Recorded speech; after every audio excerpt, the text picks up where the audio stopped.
Perkenalkan, saya Martin CT, NPM 203646 dari kelas 4C, mata kuliah Ekumenika yang diampu oleh dosen Bapak Pendeta Pulo Arwan Magister Teologia di Sekolah Tinggi Teologi HKBP Pematang Siantar. Di sini saya akan menjelaskan atau mereview sedikit materi yang saya tuliskan dalam artikel saya dengan tema Gerakan Keesaan Gereja Katolik Roma di Indonesia pasca Konsili Vatikan II.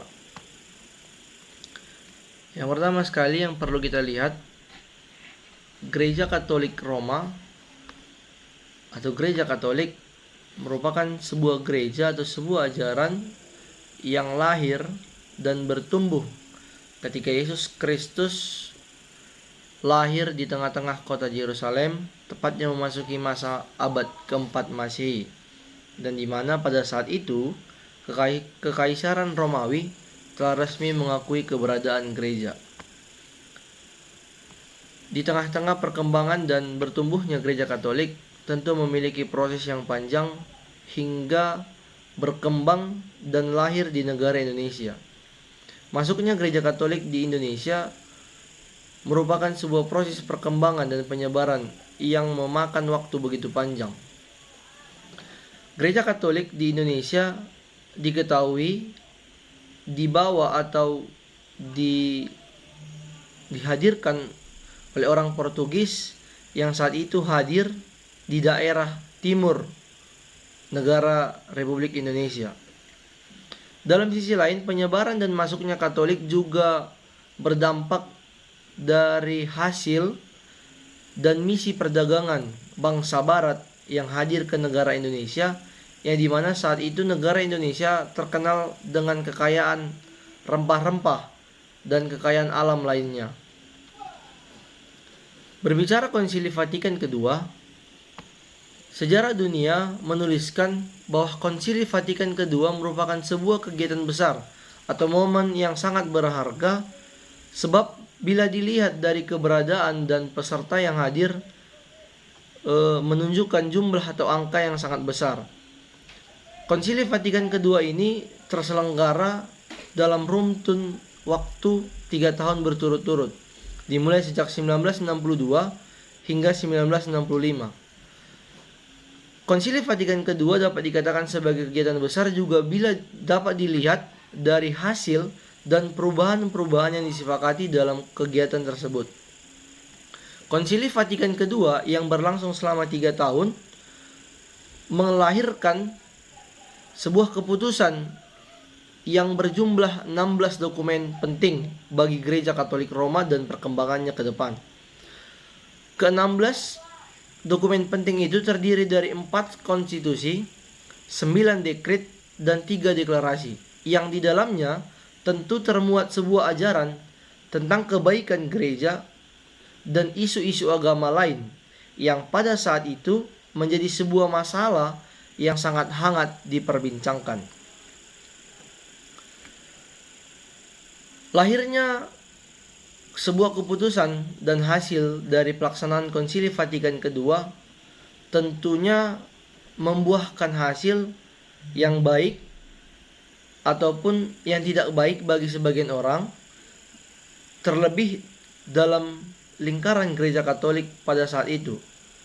Perubahan yang sangat berpengaruh terhadap gereja Katolik pasca Konsili Vatikan II itu ada beberapa poin penting. Namun sebelum ke situ, Konsili Vatikan II juga menggaungkan sebuah doktrin kebenaran yang juga telah dituliskan dan termuat di dalam Konsili Vatikan I, yang dimana dijelaskan bahwa gereja Katolik dikenal dan diketahui menganut dan mengimani bahwa keselamatan tidak akan pernah tercapai dan tidak akan pernah didapatkan di luar daripada gereja.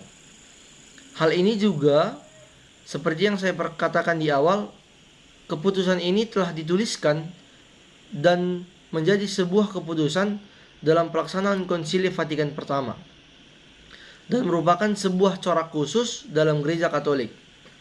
Yang kedua, Konsili Vatikan II di dalam ke-16 dokumen penting yang menjadi keputusan tersebut membuahkan hasil yang sedikit berseberangan dengan apa yang menjadi ciri khas dan corak dari Gereja Katolik Roma yang diakui telah lama hingga berabad-abad serta diakui oleh para magisterium. Ada perubahan dan ada keseberangan yang dapat dilihat dari hasil Konsili Vatikan kedua itu. Yang pertama adalah Konsili Vatikan kedua mengeluarkan sebuah pandangan bahwa gereja merupakan sebuah keterikatan yang disatukan di dalam keserikatan dan menjadi satu rumpun. Itulah rumpun Katolik, yang dimana pemimpinnya seorang paus yang diimani merupakan pengganti Petrus yang merupakan imam Katolik pada awalnya dan pada mula lahirnya Katolik. Yang kedua, para pencari Allah tentu dalam Konsili Vatikan kedua dikatakan bahwa Allah tidaklah berada jauh dari orang-orang yang mencari Allah itu sendiri, sebab Allah memberikan segala sesuatu yang dicari oleh kawanannya. Yang ketiga, setiap orang yang lahir dan dibesarkan oleh iman Kristus, Konsili Vatikan kedua memandang bahwa mereka layak disebut sebagai pengikut Kristus karena mereka telah menerima baptisan secara sah dalam gereja Katolik dan merupakan saudara dari orang-orang Katolik. Hal ini bermaksud bahwa setiap orang yang telah dibaptis dalam gereja Katolik, mereka layak disebut sebagai saudara-saudara dari orang-orang yang sudah berada lebih dulu dalam gereja Katolik. Selanjutnya, Konsili Vatikan kedua membuahkan hasil yang dimana menjadikan gereja Katolik menerima dan tidak menentang setiap ajaran dari masing-masing agama. Sebab setiap agama dipahami ataupun diyakini merupakan sebuah agama yang memiliki hakikat maha benar dan maha suci. Berikutnya, Konsili Vatikan kedua juga membawa perubahan yang membenarkan semua doktrin keselamatan dan kebenaran. Bukan hanya didapat melalui iman Kristen Protestan saja, namun juga hal kebenaran dan keselamatan boleh diterima dari setiap agama yang berseberangan dan seluruh bangsa. Maksudnya adalah setiap orang yang memeluk agama-agama di luar dari gereja Katolik, di luar dari agama Katolik, yang membenarkan atau mengeluarkan doktrin keselamatan dan kebenaran, Gereja Katolik Roma menerima paham ini dan menerima ajaran-ajaran ini dan tidak menentangnya. Berikutnya, dampak yang sangat terlihat dalam Konsili Vatikan kedua, terkhusus bagi Gereja Katolik Roma yang berada di Indonesia, bisa dilihat bahwa yang pertama itu, Gereja Katolik Roma merupakan gereja yang tentu ada di Indonesia, yang berbaur dan berdiri dari banyaknya ragam agama di sekelilingnya. Tentu negara Indonesia memandang agama Kristen merupakan sebuah agama yang identik dengan penjajah. Berikutnya, hasil dekret Konsili Vatikan kedua ini membuat Gereja Katolik yang berada di Indonesia semakin melihat dan menerima jati dirinya sebagai agama yang lahir dan hidup bersamaan dengan kebudayaan yang berbeda-beda di negara Indonesia. Bahkan ada sebuah suratan penting menjadi semboyan yang mengatakan bahwa sepenuhnya Katolik dan sepenuhnya Indonesia.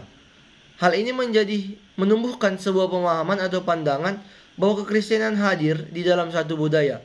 Namun, ada hal yang perlu digarisbawahi, bahwa konsep pandangan itu bukan menjadikan Katolik menolak atau anti terhadap kebudayaan lain. Yang berikut, Gereja Katolik di Indonesia juga menggaungkan atau menyerukan bahwa ajaran yang membenarkan seseorang telah diperbandingkan menjadi orang Kristen, Gereja Katolik menerimanya. Namun, Gereja Katolik tidak sepenuhnya menerimanya sebagai anggota atau bagian dari Gereja Katolik. Yang dimaksud di sini, Gereja Katolik mengakui permandian yang dilakukan oleh agama Kristen Protestan, namun tidak mengakuinya merupakan bagian dari Gereja Katolik itu sendiri.